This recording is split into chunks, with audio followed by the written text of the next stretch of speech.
makakatulong din po ito, sa mga administrative cases, labor cases, etc. Sa ngayon po sa Supreme Court ng ating bansa. While not admissible, it is important to understand that polygraph results are not admissible as evidence in most courts of law as they are sometimes considered unreliable. But someone's honesty or credibility can be determined by other investigative techniques, and that include a lie detector test. Noong nakaraang hearing, pumayag po sa motion ni Senator Estrada at Senator Tulfo at pinayagan po ng committee ito na magtawagin ng NBI, at nagpapasalamat tayo nandito sila, ang Chief ng Polygraph Division, ang Assistant Director ng NBI, na mag-conduct ng polygraph examination.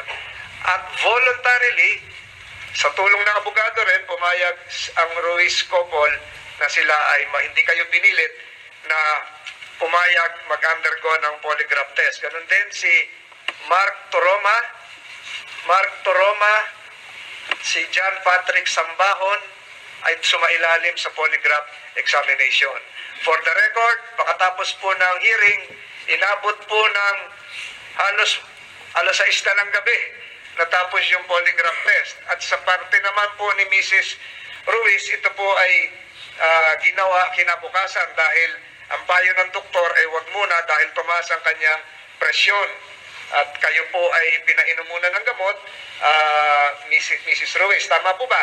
At kinabukasan pa kayo sumailalim sa lie detector test, kasama po ang inyong asawa. Bago mo magtanong yung mga kasamahan ko, gusto ko lang establish ito. Sino po si Director Papa?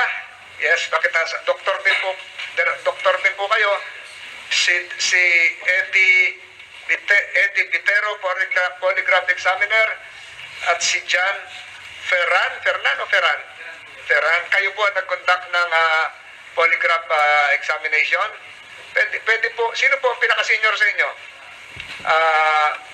Mr. Ferran, kayo po ba ay kwalipikado sa field of polygraphy? At ganun katagal na kayo nagiging polygraph examiner sa NBI? I was almost 9 years in being polygraph examiner, Your Honor. Sa NBI talaga kayo nagsimula? Yes, Mr. Chair. Ano po ang masasabi niyong specific training niyo o certification na magsasabing isa kayong dalubhasa sa polygraph examination? I've been recognized as polygraph examiner in the National Bureau of Investigation. I conduct nagkaroon po ako ng maraming training po, Your Honor. At the same time, before po ako humawag ng mga kaso sa lie detection, kailangan po maka-complete po ako ng 100 subject before I recognize to handle cases pertaining lie detection po, Mr. Chair. So, remember of any professional association or organizations related to polygraphy? May mga asosasyon ba kayo? ASEAN, o sa Pilipinas, o sa ibang bansa? I have a training also galing po ng ibang bansa, Your Honor.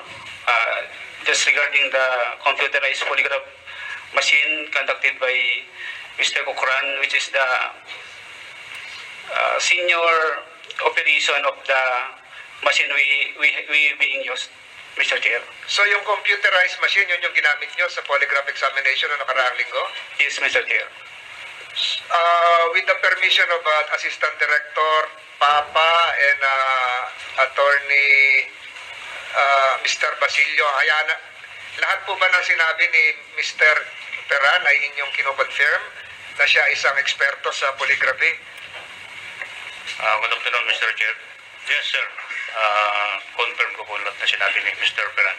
And are you aware of the findings made by Mr. Peran and Mr. Sino yung isa? Viterbo, sir. Viterbo. Yes, sir. I confirm, sir. So, I now revert back to Mr. Peran. Can you describe the process you followed when you conducted the polygraph examination? Ano po yung mga measures na ginawa ninyo to ensure accuracy, reliability, and adherence to the standard practice. May standard practice ba to o kanya-kanya na kayo? Pilipinas, ganito. Singapore, ganito. NBI, ganito. FBI, ganito. Homeland Security, ganito. May standard ba to sinusunod? Sino sasagot? Mr. Chair, can I give the opportunity to my senior... Isa lang. O, sige. So based on our past, Your Honor, when we examine the subject, we undergoes the 3 stages of the polygraph examination as to the procedure.